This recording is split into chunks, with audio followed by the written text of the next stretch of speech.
When is whip not accurate for all pitcher types? Imagine a pitcher who rarely allows runners but then suddenly gives up a few long balls. Would their whip truly reflected their overall effectiveness? Probably not.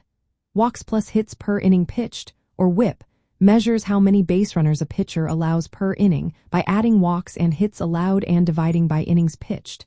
It's a handy way to see how well a pitcher keeps runners off base. But it does not tell the whole story for every pitcher. For example, power pitchers who tend to give up home runs might have a deceptively low whip. Since whip counts home runs as just one hit, it doesn't show how damaging those long balls are.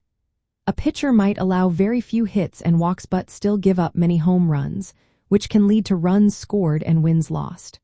So, their whip looks good, but the actual impact on the game might be worse. High strikeout pitchers are another case. They often limit base runners overall, but when they do allow hits, those hits can be more dangerous. Whip doesn't distinguish between types of hits or the order they come in. So, a pitcher with a high strikeout rate might have a low whip, but if they get hit hard in key moments, whip won't show that. Relief pitchers who pitch only a few innings can also have misleading whip numbers. Because whip is a rate stat, a single hit or walk in just 1 or 2 innings can cause their number to spike. This makes whip less reliable for short outings, especially if the sample size is small. Pitchers who hit many batters or relying heavily on their defense also pose a problem. Whip does not include hit batsmen or errors. So, if a pitcher hits a lot of batters or depends on a strong field behind them, their whip might underestimate the actual number of runners they allow.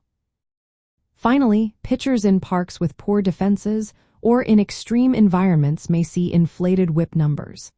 Since whip counts hits but not the quality of the defense behind the pitcher, more hits on balls that could be outs might inflate their numbers.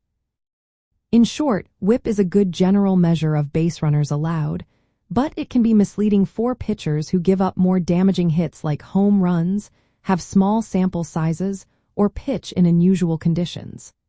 To get a full picture, it's best to look at other metrics like earned run average, home run rate, and strikeout rate. Combining these with advanced metrics that consider sequencing and contact quality gives a clearer view of a pitcher's true performance across different styles and eras.